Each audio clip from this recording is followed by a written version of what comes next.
Hello viewers, पिछले video में हमने एल्केनों के बनाने की सामान्य विधियां आपको बताई थी। आज के वीडियो में हम आपको एल्केनों के रासायनिक गुण बताएंगे। देखिए, एल्केन में जो है बहुत कम अभिक्रियाशील होता है। इसलिए कम अभिक्रियाशील होता है क्योंकि कार्बन कार्बन के मध्य सिग्मा बंध होता है और कार्बन हाइड्रोजन के मध्य भी सिग्मा बंध होता है, जिसके कारण यह सामान्य परिस्थितियों में ऑक्सीकारकों, अपचायकों तथा अन्य अभिकर्मकों से साधारण परिस्थितियों में अभिक्रिया नहीं करता है।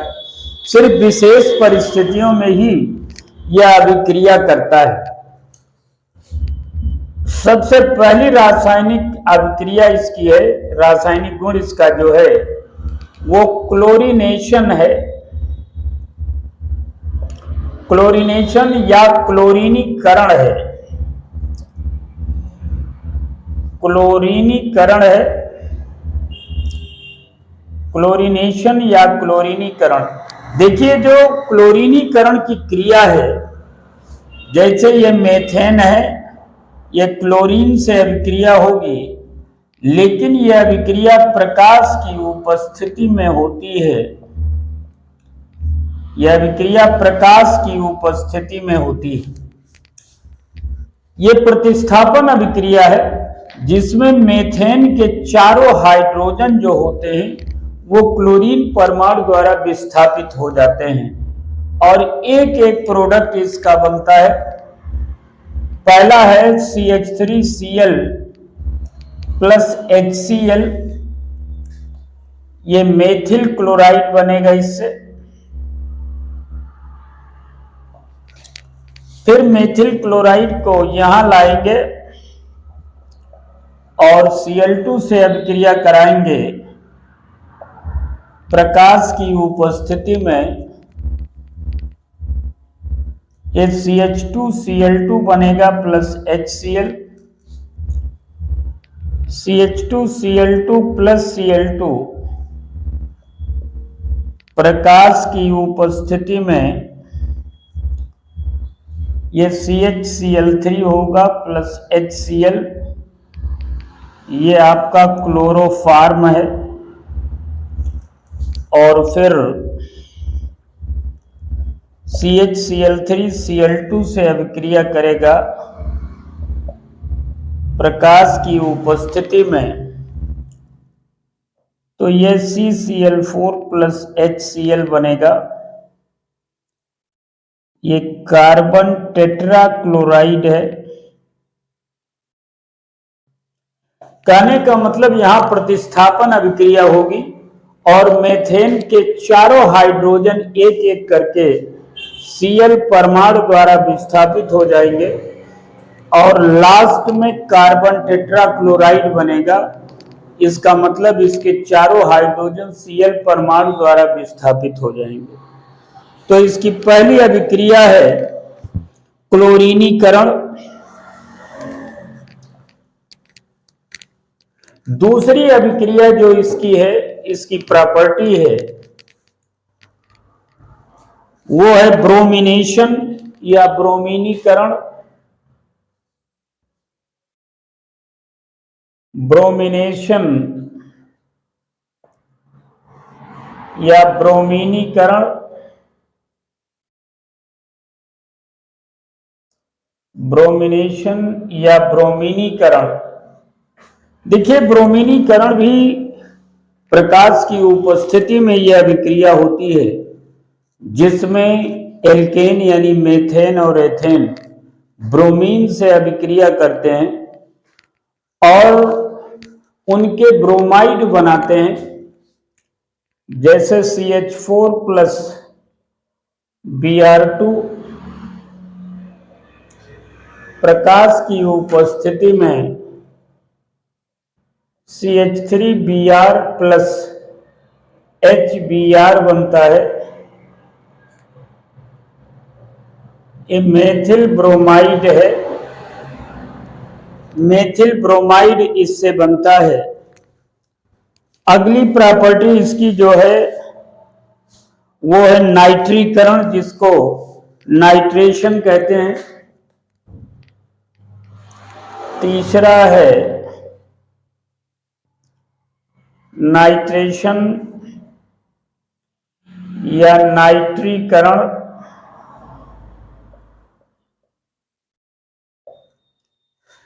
नाइट्रीकरण ये एथेन की अभिक्रिया जब नाइट्रिक एसिड द्वारा की जाती है 400 से 475 डिग्री सेल्सियस ताप पर, तो इससे नाइट्रोएथेन और नाइट्रोमेथेन दोनों का मिश्रण प्राप्त होता है।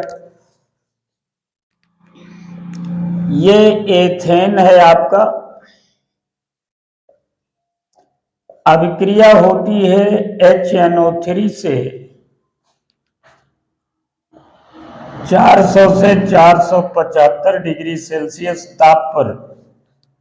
ये C2H5NO2 प्लस CH3NO2 इन दोनों का मिश्रण प्राप्त होता है नाइट्रोएथेन और नाइट्रोमेथेन का। यह अभिक्रिया 400 से 475 डिग्री सेल्सियस ताप पर होती है, तो नाइट्रोएथेन और नाइट्रोमेथेन का मिश्रण प्राप्त होता है। अगली प्रॉपर्टी इसकी जो है वो आइसोमेराइजेशन है। आइसोमेराइजेशन या समावयवीकरण।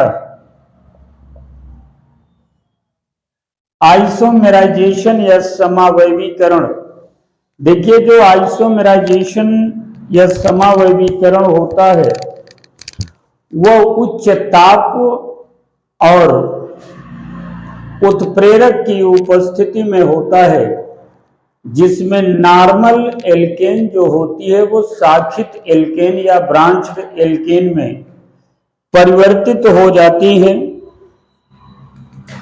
जैसे CH3 CH2 CH2 CH3,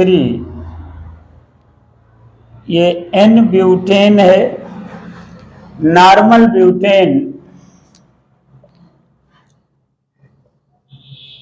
निर्जल AlCl3 की उपस्थिति में 300 डिग्री सेल्सियस ताप पर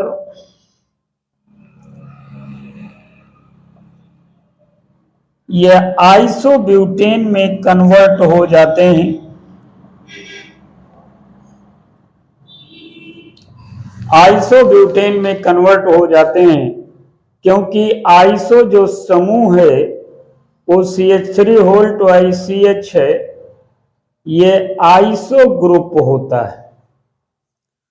तो यहां पर निर्जल एल्युमिनियम क्लोराइड की उपस्थिति में 300 डिग्री सेल्सियस ताप पर नॉर्मल ब्यूटेन आइसोब्यूटेन में कन्वर्ट हो जाता है, तो यह अभिक्रिया आइसोमेराइजेशन या समावयवीकरण कहलाता है।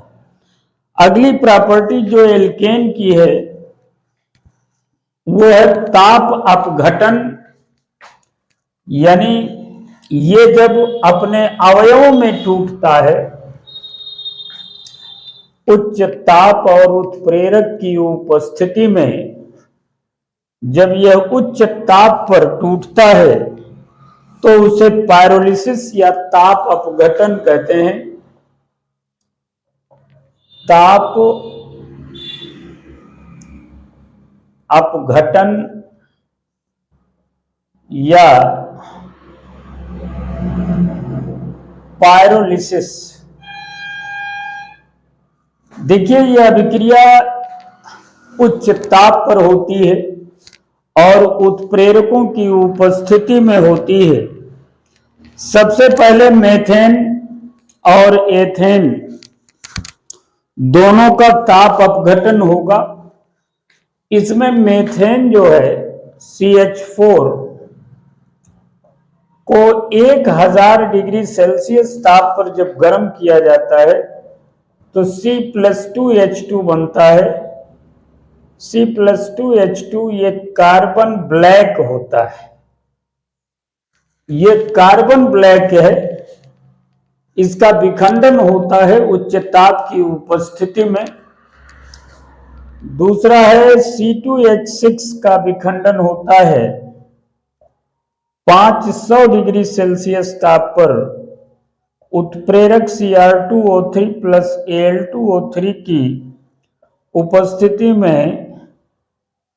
ये आपका कैटलिस्ट है, उत्प्रेरक जिसको कहते हैं, और यह उत्प्रेरक जो होता है रासायनिक अभिक्रियाओं की गति को बढ़ा देता है। तो यह बन जाएगा CH2 double bond CH2 plus H2 बन जाएगा। ये एथिलीन है। तो ये ताप अपघटन है जिसमें उच्च ताप पर और उत्प्रेरकों की उपस्थिति में इसका विखंडन होता है, यानी यह टूटता है। लास्ट प्रॉपर्टी इसकी है मीथेन की जलवाष्प से अभिक्रिया जो है, मीथेन की जलवाष्प से अभिक्रिया, इस अभिक्रिया में सिंथेसिस गैस बनती है। मीथेन की जलवाष्प से अभिक्रिया, मीथेन की जलवाष्प से अभिक्रिया। देखिए, जो मीथेन की जलवाष्प से अभिक्रिया होती है निकिल उत्प्रेरक की उपस्थिति में 800 डिग्री सेल्सियस ताप पर अभिक्रिया होती है, तो इससे सिंथेसिस गैस बनती है जिसमें कार्बन मोनोऑक्साइड और हाइड्रोजन का 1:3 का मिश्रण होता है। CH4 प्लस H2O निकिल उत्प्रेरक की उपस्थिति में 800 डिग्री सेल्सियस ताप पर CO प्लस 3H2 ये बनता है कार्बन मोनोऑक्साइड का। यह सिंथेसिस गैस है जिसको संश्लेषित गैस कहते हैं, यह प्राप्त होती है। आज के वीडियो में बस इतना ही। अगले के वीडियो में हम मीथेन और एथेन का उपयोग बताएंगे।